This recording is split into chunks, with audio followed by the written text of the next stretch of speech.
സങ്കീർത്തനങ്ങളുടെ പുസ്തകത്തിൽ നിന്നുള്ള വായന, അധ്യായം 10. നീതിക്ക് വേണ്ടിയുള്ള പ്രാർത്ഥന.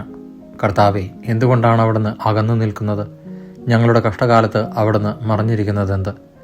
ദുഷ്ടർ ഗർവോടെ പാവങ്ങളെ പിന്തുടർന്ന് പീഡിപ്പിക്കുന്നു. അവർ വെച്ച കെണിയിൽ അവർ തന്നെ വീഴട്ടെ. ദുഷ്ടൻ തൻ്റെ ദുരാഗ്രഹങ്ങളെക്കുറിച്ച് വൻപ് പറയുന്നു.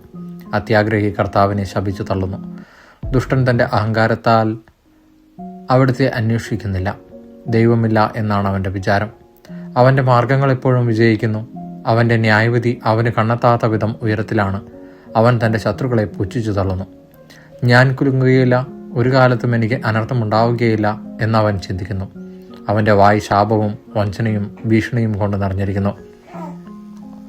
അവൻ്റെ നാവിനടിയിൽ ദ്രോഹവും അധർമ്മവും കുടികൊള്ളുന്നു. അവൻ ഗ്രാമങ്ങളിൽ പതിയിരിക്കുന്നു. ഒളിച്ചിരുന്ന് അവൻ നിർദോഷരെ കൊല ചെയ്യുന്നു. അവൻ്റെ കണ്ണുകൾ നിസ്സഹായരെ ഗൂഢമായി തിരിയുന്നു.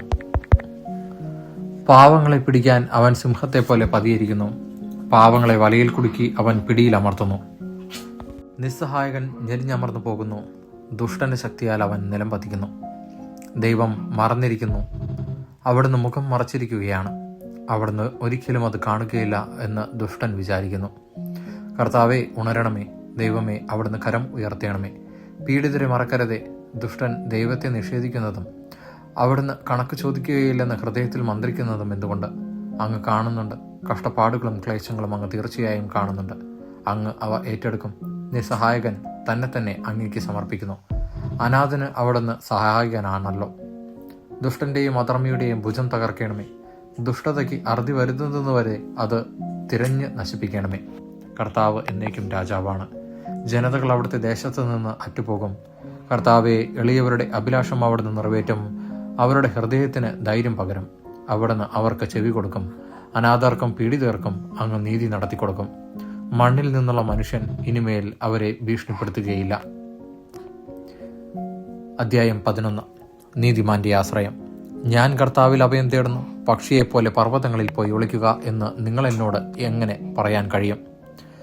നിഷ്കളങ്ക ഹൃദയരെ ഇരുട്ടത്തെയ്യാൻ വേണ്ടി ദുഷ്ടന്മാർ വില്ലുകുലച്ച് അമ്പു തൊടുത്തിരിക്കുന്നു. അടിത്തറ തകർന്നാൽ നീതിമാൻ എന്തു ചെയ്യും? കർത്താവ് തൻ്റെ വിശുദ്ധ മന്ദിരത്തിലുണ്ട്. അവിടുത്തെ സിംഹാസനം സ്വർഗത്തിലാണ്. അവിടുത്തെ കണ്ണുകൾ മനുഷ്യമക്കളെ കാണുന്നു. അവിടുന്ന് അവരെ സൂക്ഷ്മമായി നിരീക്ഷിക്കുന്നു. കർത്താവ് നീതിമാനെയും ദുഷ്ടനെയും പരിശോധിക്കുന്നു. അക്രമം ഇഷ്ടപ്പെടുന്നവനെ അവിടുന്ന് വെറുക്കുന്നു. ദുഷ്ടരുടെ മേൽ അവിടുന്ന് തീക്കനലും ഗന്ധകവും വർഷിക്കും. അവരുടെ പാനപാത്രം നിറയെ ഉഷ്ണക്കാറ്റായിരിക്കും. കർത്താവ് നീതിമാനാണ്.